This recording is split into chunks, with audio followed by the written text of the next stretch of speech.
Hello, welcome back. Yeah, let's debrief about what happened with this last weekend and, well, what went wrong.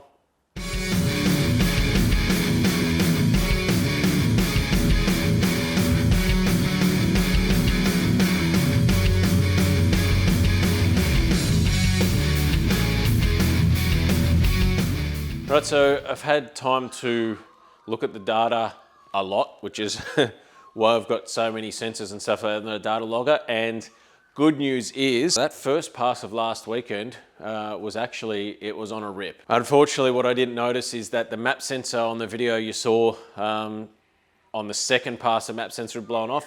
It actually blown off on the first pass, and that was what our issue was. And I didn't notice that until looking at the data after even I'd filmed the video. What I think that led to was, we'll discuss it later in the video. We'll go into more depth about what I think the issues were, but long and the short of it, the first pass of the weekend was faster to the point where the map sensor blew off than when we ran 9.0 by like 2 miles an hour at least, and by a fair bit of time. Can't say you've run an 8 till you run an 8, but I absolutely guaranteed that pass was an 8. That's the way it goes sometimes. It just, sometimes it just kicks you in the ass. Sometimes you're the hammer and sometimes you're the nail, and yeah, we were the nail, unfortunately, last weekend. So overall, but the car's doing really well. Everything, I haven't had anything really leak or any issues in that until obviously last weekend, and I'll just show you what happened and why it happened. Still not overly sure why it happened, but let's have a look. So this is the fuel rail. There's two of them. They sit either side of the South Coast rotary manifold. The spacing is okay if you just have, this is a traditional style injector. This is like a skinny one. This is from Deutschwerks. If you have these kind of injectors, 4 side by side in here, no problems at all. The Fuel Tech injectors, however, are much, much wider in the body. So what the issue is, you cannot sit them side by side in the way that this fuel rail's made. So I have one Fuel Tech injector sit here, and I have one sit here, and then I have my Siemens Decker sit here also in the secondary bank. But that's all I have. I only have 6 injectors all up in this car. So I made up these, and they were the same.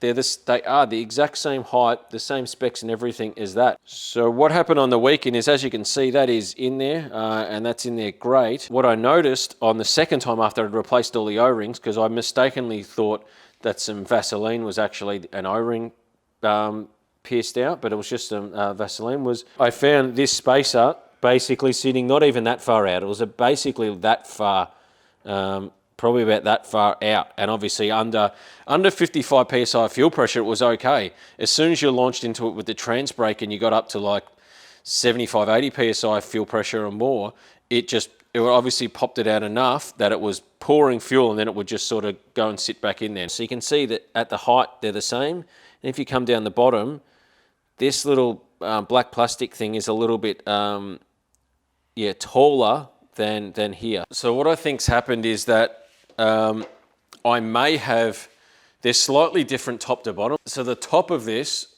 is for some reason slightly narrower, so to speak, than the other side. And I think maybe when I've changed the O-rings last time is I've flipped this around, and this is the South Coast rotary setup, and you can see there's some steps in there, and I think that maybe the narrower hole has been able to go through that maybe and just indent itself just slightly, which has meant this pushed out big drama, because it could have burnt the entire car to the ground, because there was a lot of methanol, because mechanical fuel pump and 50 psi fuel pressure creates a lot of fuel in a hurry out of even such a tiny little hole. But what I'll do is I'm going to put these injectors in the hole, and that should fix that problem. The second thing we've got are the shocks. Now, obviously, the first time we went out there with not much power, so we didn't know what the separation rate was going to be like going forward. I had a pretty conservative bar set up, and we had about 2 inches of separation, and I think we did like one. That was when we had the trans brake with no nitrous and that, and I think we were doing like 165, 1760 foot or something like that. We were being pretty conservative with it, so I didn't know if the separation that we were getting is what we actually would get with some decent boost on the launch in that. So what I did is I set the bars back to that for last weekend and just confirmed that yes, that bar angle will basically net 2 inches of separation and quite slow in how it does it. What we found out when we went to the other way was when we went quite aggressive with the bars, we had 4.3 inches of separation, which is the max shock travel we have here. So if we look at these shock absorbers, this distance here is 120 mil, and then once you've got the ride height there, you've only got this, which is right on 4.3 inches of shock travel. So what does that mean for the car or the chassis setup going forward? Well, we haven't really touched the chassis setup. All we did is change the bar angle once and got topped out the shock. Then we changed the bar angle back to exactly what it was the first week and reconfirmed that 2 inches of shock separation is what we're going to get at that bar angle. So what I'll do for the next time going out is I will adjust the top bar down, but I won't touch the bottom bar. And that hopefully will mean that we'll get about 4 inches of separation. And then we can start playing with the rebound of the shock, because I haven't touched the shocks yet at all. The engine tune-up has to be spot on down the track first before we start worrying about the power management in the first bit. And we've been touching the chassis and the forelink and how it behaves and articulates in that. So once we get the idea of what the arc looks like and how it's going to move and separate, now we can start adjusting rebound and starting to control that arc with the shocks, which they'll do fine. We just haven't touched it yet because there's so many other factors that when we're so early on in a racing program that we are, that you have to get right first, that you don't want to make 3 changes at once. You don't want to change the engine tune-up, put more power to it, change a rebound on the shock, change a bar angle. You'll get lost. You'll start going, oh, what did that change? Did that influence this, or was it this? So we want to get the engine tune-up right first. We'll get the chassis set up right, and then we'll get the shocks right. We're pretty much at the point now where hopefully the engine tune-up's getting there. With just adjusting the top bar, hopefully that means the chassis will be pretty much in the window we want it to be, and then we'll start working with the shocks and that. So get a bit of a longer, like maybe 1 inch longer travel on the rod, so we know if we go to that other bar angle, we're not going to lead to them being topped out, and adjust some rebound so it will control it and it won't happen. But yeah, the bar angle that we had on the weekend didn't separate, so it didn't plant the tire. And what we noticed is on the data on the video was it actually shook the tire. And by the third pass, and no one's got video of it because there wasn't many people there on the Saturday, it shook the tire really violently. I've never felt tire shake before. Seen it on plenty of videos, and you've seen what it can do to cars and that, but it shook the tire hard. I haven't taken the rear end apart since it's done all the dyno pulls, and now it's done 3 meets. So I'm actually going to take the axles out anyway, just to inspect and make sure everything's okay and everything's in line, and it's all good. So moving on in the car, we have one of the other issues that we had, which was why I hit the limiter really hard, which you'll see in the data soon. I made an air ram system for my shifter because I couldn't get any parts, and I just made it myself. The issue I had is that as soon as I activated the trans brake, it was activating the shifter rod, so I had to quickly unplug the wire in the staging right before I staged, and then did the pass, and then it crept through and stuff like that. So I think all that's sorted now. It was we explain in the next part of the video on the data what happened, but also here's my air system set up. So that's just a little like 4-wheel drive air pump, and then I think it's a 2-litre vessel, and then you got an air regulator, and that's a pop-off valve just in case of overpressure, and this is a pressure sensor which is meant to turn the compressor on and off, but it's not working at the moment, so we've got a new one coming for that. But yeah, basically airline runs out and supplies about 100 psi to my air ram, and that'll also supply pressure to the wastegate dome pressure as well for boost control and that. So the reason we weren't doing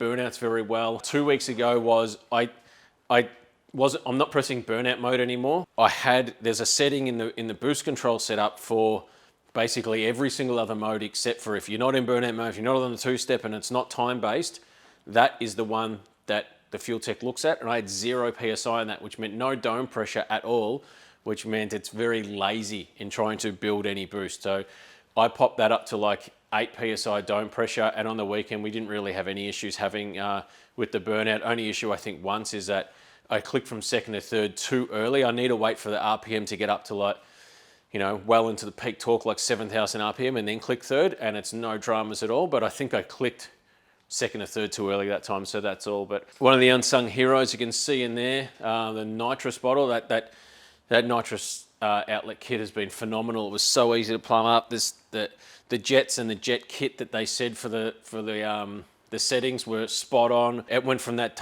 day at Heathcote to being like 18 seconds to being like 4 seconds now. If we ever want to race it sort of at an event now, I'm pretty confident that we'll be right.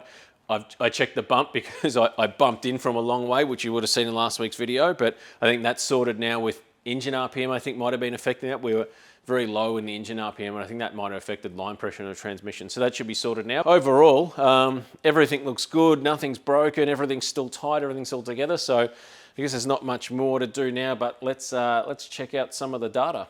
So just quickly before we do check out the data, this old girl, you wouldn't have seen a video for this for now 1 week, 1.5 weeks or whatever. That's obviously because we raced twice in 6 days. So we had to concentrate on the RX-7. It takes a fair bit to pack your trailer and the car and all that, and get the car prepared and change fluids and check everything and all that kind of stuff. So we put this on the back burner just for the 2 weeks, but it is in the right part of the shed now that it can get some work again. So we'll dive back into this and give it some more love. So content on that coming up maybe next week.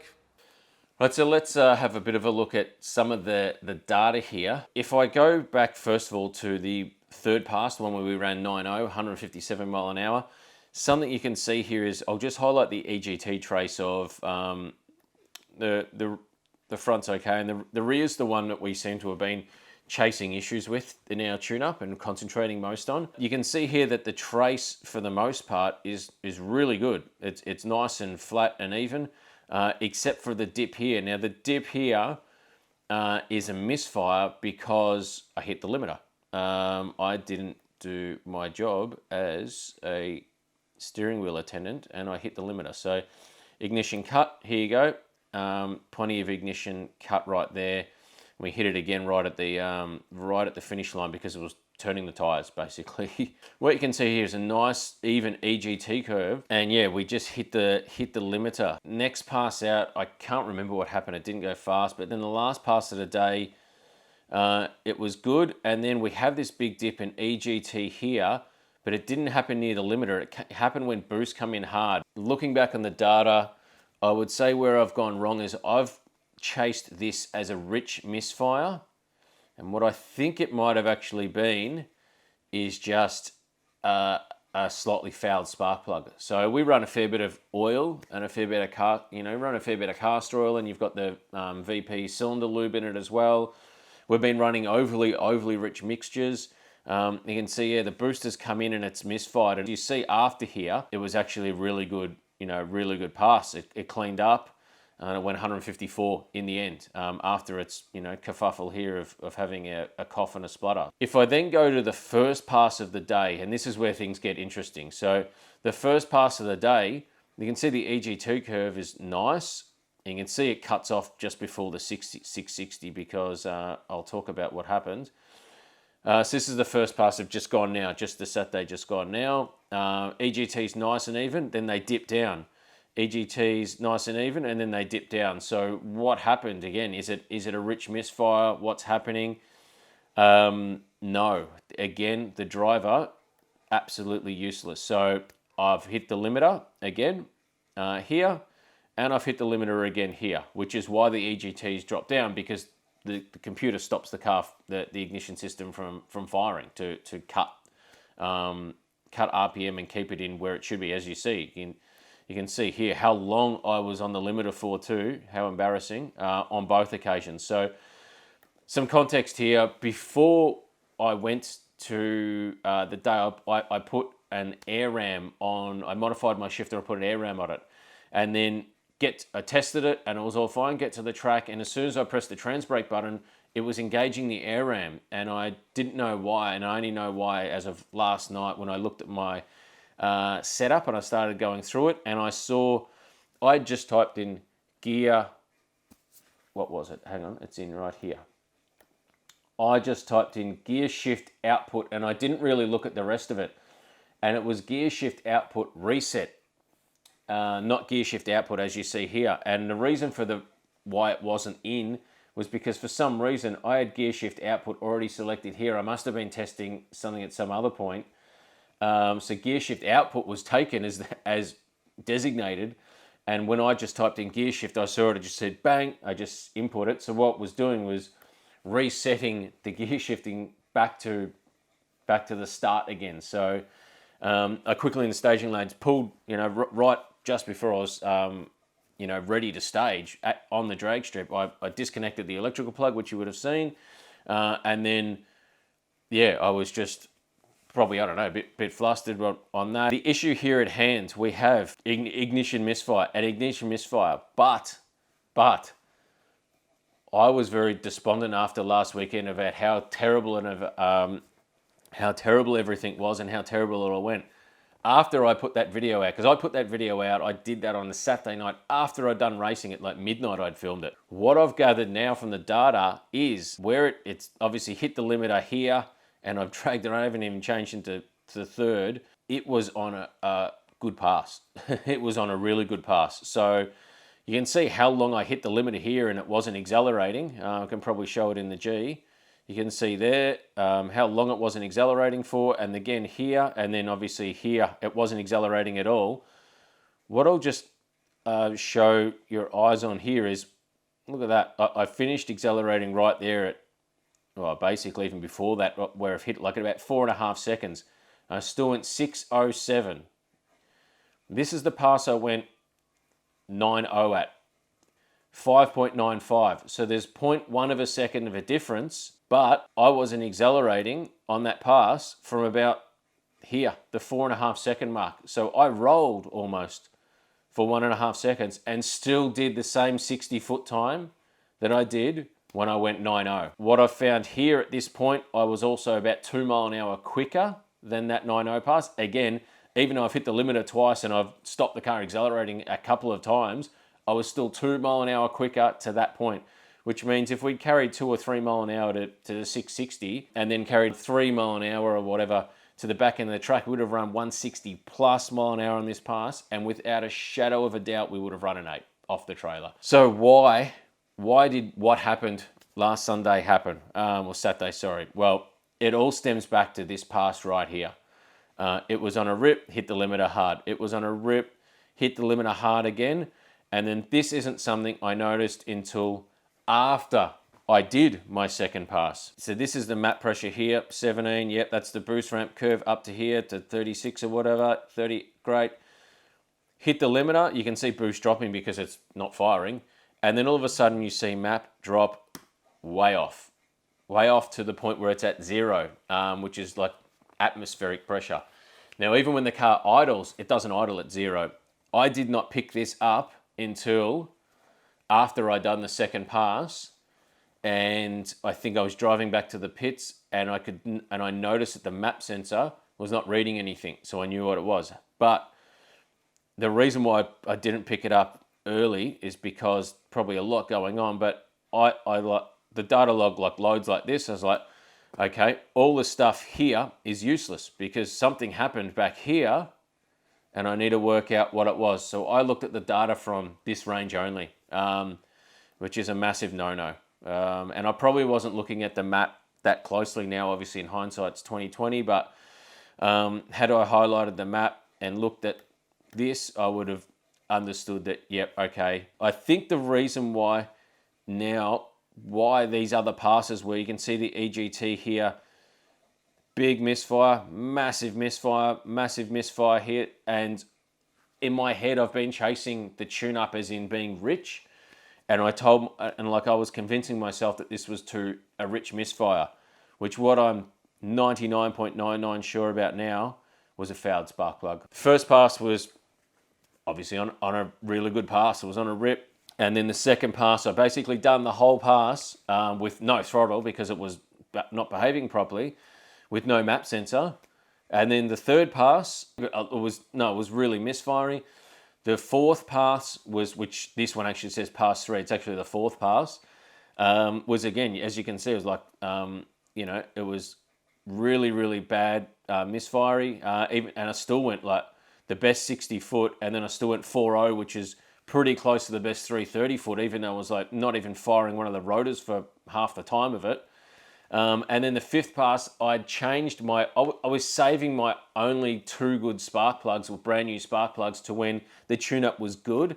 But by this time, I'd said, maybe the spark plugs need changing. Maybe it's spark plugs as well. Changed the spark plugs, got up to the start line, and then we had, as you've seen, the O-ring issue with that dummy injector. I'll highlight why, the reason it probably fouled the spark plug so badly. If I bring up the O2 trace here, I don't know if you can see that really well, but over here, 2.6 air-fuel ratio. So I was basically driving the rest of the strip at 2.6 AFR, and you can see the EGT is like 280 degrees. It is like raw methanol is basically just coming through the system, and then I just drove all the way back to the pits like that. Probably lucky on the next pass where I did a burnout that the engine's not completely toast. Probably thank baby Jesus for methanol for probably saving it, or I had enough fuel in some window somewhere that it was okay. I've got no doubt that driving all this way at 2.6 air fuel ratio with the oil in the fuel and no heat in the plug, that it fouled the plug. Then the next pass, which was the one where I still didn't know the map sensor was a problem, I did it all over again, or even worse and even longer. I drove the entire strip, the entire 13, 20 foot, and back up down the strip again, down the return road, probably at 2.6. You start racing, you haven't raced in a while, you're out of experience on what to look for and what to diagnose and things. So what I've done is that the tune-up I ended up having from pass 3 is just bin, delete, gone. And what I've done is I've gone back to this tune-up from the day I started here. I have corrected here. You can see it's a little bit lean just here. Just here, it's not overly lean that, but it started going lean, then it's gone really rich in that while it was on its ramp up. So I've just added a little bit of fuel in there. I'm pretty sure that next time out with 4 fresh spark plugs, they were on the way. Part supplies, everyone knows what it's like at the moment. They just didn't get here in time, but I'm convinced that I'll load this tune up again. I won't hit the limiter because I've got my air shifter working now, so that should be all working fine. The separation is something we haven't talked about, so I'm going to reset the bars back to being where I want them to be. You can see the rear left shock here compared to like this pass. You can see here that's because I've topped out the shock, but we had great separation. So we had what is basically like 4.3 inches of separation, which was planting that tyre hard. It was a bit too quick and violent, and then it topped out the shock and unloaded the tyres. As you can see, turn the tyre with the drive shaft spikes. Look at that. That went 9.0 and it's just turned the tyre the entire way. And then we come to this day and it's 0.4 to, at the 60 foot mark, it's 2.4, so it's 2 inches of extension. We've gone from 4.3 inches of extension to 2. Drive shaft curve's fine. There's a few little spikes here and here, but if we had some more extension, we planted the tyre harder, maybe it would have been okay. So what I'm going to do is, before next time out, I fixed the gear shifter air ram. Obviously there was just the setting, so that's all good.